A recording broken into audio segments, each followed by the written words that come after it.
ಅಕ್ರಮ ವಲಸಿಗರ ವಿರುದ್ಧ ಭಾರತದ ರಣಯುದ್ಧ. ರಾಜ್ಯದಲ್ಲಿದ್ದ 4 ಪಾಕ್ ಪ್ರಜೆಗಳಿಗೆ ಗೇಟ್ ಪಾಸ್ ನೀಡಲಾಗಿದೆ.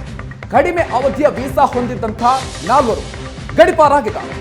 ದೀರ್ಘಾವಧಿ ವೀಸಾ ಇದ್ದಂತಹ ಪಾಕಿಸ್ತಾನಿಗಳಿಗೆ ವಿನಾಯಿತಿ ಸಿಕ್ಕಿದೆ. ಸದ್ಯಕ್ಕೆ ಸುದೀರ್ಘ ವೀಸಾ ಇರುವಂತಹ 91 ಪಾಕಿಸ್ತಾನದ ಪ್ರಜೆಗಳು ಕರ್ನಾಟಕದಲ್ಲಿದ್ದಾರೆ. ಭಟ್ಕಳದಲ್ಲಿ 14, ಕಾರವಾರದಲ್ಲಿ ಒಬ್ಬರಿಗೆ ದೀರ್ಘಾವಧಿಯ ವೀಸಾ ಇದೆ. ಬೆಂಗಳೂರು, ಕಲಬುರಗಿ, ಮೈಸೂರು ಸೇರಿದಂತೆ ಹಲವು ಕಡೆಗಳಲ್ಲಿ ಪಾಕಿಸ್ತಾನದ ಪ್ರಜೆಗಳಿದ್ದಾರೆ. ಅತ್ಯಲ್ಪ ಅವಧಿಯ ವೀಸಾ ಹೊಂದಿದವರನ್ನ ಮಾತ್ರ ಈಗ ಗಡಿಪಾರು ಮಾಡಲಾಗಿದೆ. ಎಫ್ಆರ್ಆರ್ಒ ಮಾಹಿತಿ ಆಧಾರದ ಮೇಲೆ 4 ಗೇಟ್ ಪಾಸ್ ನೀಡಲಾಗಿದೆ. ಕಡಿಮೆ ಅವಧಿಯ ವೀಸಾ ಹೊಂದಿದ್ದಂಥ 4 ಈಗ ಗಡಿಪಾರು ಮಾಡಲಾಗಿದೆ.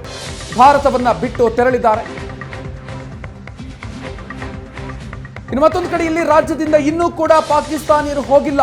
ಸಾಕಷ್ಟು ಸಂಖ್ಯೆಯಲ್ಲಿ ಪಾಕಿಸ್ತಾನಿಯರು ಇನ್ನೂ ಕೂಡ ಇಲ್ಲೇ ಇದ್ದಾರೆ. ಒಟ್ಟು 98 ಮಂದಿ ಪಾಕಿಸ್ತಾನಿಗಳು ರಾಜ್ಯದಲ್ಲಿ ವಾಸ ಆಗಿದ್ದಾರೆ. ಪಾಕಿಸ್ತಾನಕ್ಕೆ ತೆರಳೋದಕ್ಕೆ ಕೇಂದ್ರ ಸರ್ಕಾರ ಸೂಚನೆಯನ್ನ ಕೊಟ್ಟಿದೆ. 48 ಗಂಟೆಗಳಲ್ಲಿ ತೊರಿಬೇಕು ಅಂತ ಸರ್ಕಾರ ಸೂಚನೆಯನ್ನ ಕೊಟ್ಟಿದೆ.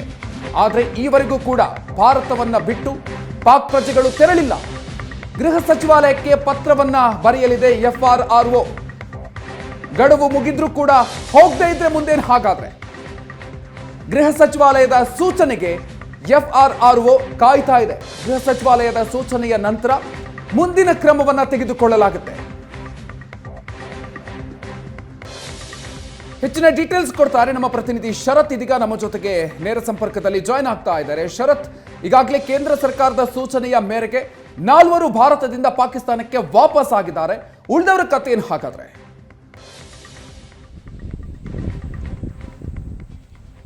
ಮಧುಕರ್, ಪಹಲ್ಗಾಮ್ನಲ್ಲಿ ಅಟ್ಯಾಕ್ ನಡೆದ ನಂತರ ಭಾರತ ಸರ್ಕಾರ ಪ್ರಮುಖವಾಗಿ ತೆಗೆದುಕೊಂಡಂತಹ ಒಂದು ಕ್ರಮ ಅಂತ ಹೇಳಿದ್ರೆ ಅಲ್ಪಾವಧಿ ವೀಸಾ ಆಗಿರ್ಬೋದು, ಅಕ್ರಮವಾಗಿ ಭಾರತದಲ್ಲಿ ನೆಲೆಸಿದಂತಹ ಪಾಕಿಸ್ತಾನಿಯರನ್ನ ಗಡಿಪಾರು ಮಾಡುವಂತಹ ಒಂದು ಕೆಲಸವನ್ನ ಮಾಡಬೇಕು ಅನ್ನುವಂಥ ಒಂದು ವಿಚಾರವನ್ನ ಮುಂದಿಟ್ಟುಕೊಳ್ತು. ಅದರಂತೆಯೇ ಕೂಡ ಎಲ್ಲಾ ರಾಜ್ಯದಲ್ಲೂ ಕೂಡ ಯಾವ ರೀತಿಯಾಗಿ ಪಾಕಿಸ್ತಾನಿ ಅಲ್ಪಾವಧಿ ವೀಸಾ ಆಗಿರ್ಬೋದು, ಅಕ್ರಮ ವಲಸಿಗರಿದ್ದಾರೆ ಅವರನ್ನ ಹೊರಗಡೆ ಕಳಿಸಬೇಕು ಅನ್ನುವಂಥ ಒಂದು ಮಾಹಿತಿಯನ್ನ, ಸೂಚನೆಯನ್ನು ಕೂಡ ಸರ್ಕಾರ ನೀಡುವಂತಹ ಕೆಲಸವನ್ನ ಮಾಡಿತ್ತು. ಅದರ ಆಧಾರದ ಮೇಲೆ ಸದ್ಯ 4 ಜನ ಪಾಕಿಸ್ತಾನಿ ಅಲ್ಪಾವಧಿ ವೀಸಾದಲ್ಲಿರುವಂತಹ ವ್ಯಕ್ತಿಗಳನ್ನ ಸದ್ಯ ಈಗ ಇಲ್ಲಿಂದ ಗಡಿಪಾರು ಮಾಡಿರುವಂತಹ ಒಂದು ಮಾಹಿತಿ ಸದ್ಯಕ್ಕೆ ಸಿಗ್ತಾ ಇರುವಂತದ್ದು. ದೀರ್ಘಾವಧಿ ವೀಸಾದಲ್ಲಿರುವಂತಹ ವ್ಯಕ್ತಿಗಳಿಗೆ ಯಾವುದೇ ರೀತಿಯೂ ಕೂಡ ಸದ್ಯಕ್ಕೆ ಒಂದು ಸೂಚನೆ ಸಿಕ್ಕಿಲ್ಲ ಎನ್ನುವಂತ ಒಂದು ಮಾಹಿತಿ ಸದ್ಯಕ್ಕೆ ಇರುವಂತದ್ದು. ಅವರು 91 ಜನ ರಾಜ್ಯದಲ್ಲಿ ವಾಸವನ್ನ ಮಾಡ್ತಾ ಇದ್ದಾರೆ. ಇನ್ನು ಆರಂಭದಲ್ಲಿ 5 ಜನ ಪಾಕಿಸ್ತಾನಿ ಪ್ರಜೆಗಳು ಅಲ್ಪಾವಧಿ ವೀಸಾದಲ್ಲಿ ಇಲ್ಲಿ ವಾಸವನ್ನ ಮಾಡ್ತಾ ಇದ್ದಾರೆ ಎನ್ನುವಂತ ಒಂದು ಮಾಹಿತಿ ಲಭ್ಯವಾಗಿತ್ತು.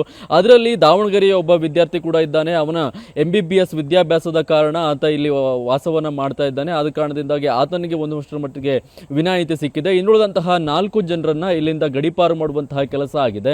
ಇನ್ನು ಇಲ್ಲಿ ದೀರ್ಘಾವಧಿ ವೀಸಾವನ್ನ ಪಡ್ಕೊಳ್ಳುವಂತಹ ಸಂಖ್ಯೆಯನ್ನು ನೋಡ್ತಾ ಹೋಗೋದಾದ್ರೆ, ಇನ್ನು ಭಟ್ಕಳದಲ್ಲಿ ನವಾಯತ್ ಸಮುದಾಯಕ್ಕೆ ಸೇರಿದಂತವರು ಪಾಕಿಸ್ತಾನಿಗಳನ್ನ ಮದುವೆ ಆಗುವಂತಹ ಒಂದು ಸಂಪ್ರದಾಯ ಕೂಡ ಅಲ್ಲಿ ಇರುವಂತದ್ದು. ಅವರನ್ನ ಮದುವೆ ಆದ ನಂತರ ದೇಶ ಅವರಿಗೆ ದೀರ್ಘಾವಧಿ ವೀಸಾವನ್ನ ಕೊಡುವಂತಹ ಕೆಲಸವನ್ನ ಮಾಡುತ್ತೆ. ಅಂತವರೆಲ್ಲ ಸೇರಿದಂತೆ ಒಟ್ಟು 91 ಜನ ಇಲ್ಲಿ ವಾಸವನ್ನ ಮಾಡ್ತಾ ಇದ್ದಾರೆ. ಅವರಿಗೆ ಯಾವುದೇ ರೀತಿಯಾದಂತಹ ಸದ್ಯಕ್ಕೆ ಗಡಿಪಾರಿನ ಸೂಚನೆಯನ್ನು ನೀಡಿಲ್ಲ. ಸದ್ಯಕ್ಕೆ ಈಗ 4 ಜನರನ್ನ ಗಡಿಪಾರು ಮಾಡಲಾಗಿದೆ ಎನ್ನುವಂತ ಒಂದು ಮಾಹಿತಿ ಸದ್ಯಕ್ಕೆ ಇರುವಂತದ್ದು. ಇನ್ನು ಇದಿಷ್ಟು ಮಾಹಿತಿ ಸಿಕ್ಕಿರುವಂತದ್ದು ಸದ್ಯಕ್ಕೆ. ಇನ್ನು ಎಫ್ಆರ್ಆರ್ಒ ಏನು ಫಾರಿನ್ ರೀಜನಲ್ ರಿಜಿಸ್ಟ್ರೇಷನ್ ಆಫೀಸ್ ಏನಿದೆ ಅದರ ಮಾಹಿತಿಯ ಆಧಾರದ ಮೇಲೆ ಸದ್ಯಕ್ಕೆ ಎಷ್ಟು ಜನರನ್ನ ಗಡಿಪಾರನ ಮಾಡಲಾಗಿದೆ.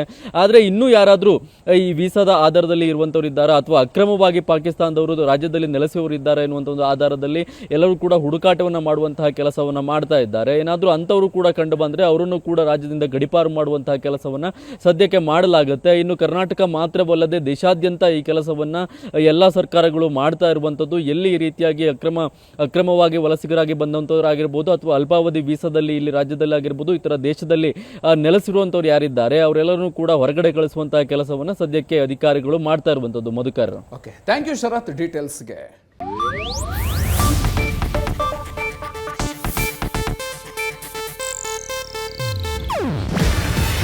ಇದು ಏಷ್ಯಾನೆಟ್ ನ್ಯೂಸ್ ನೆಟ್ವರ್ಕ್ ಪ್ರಸ್ತುತಿ. ನೀವು ನೋಡ್ತಿದ್ದೀರಾ ಏಷ್ಯಾನೆಟ್ ಸುವರ್ಣ ನ್ಯೂಸ್.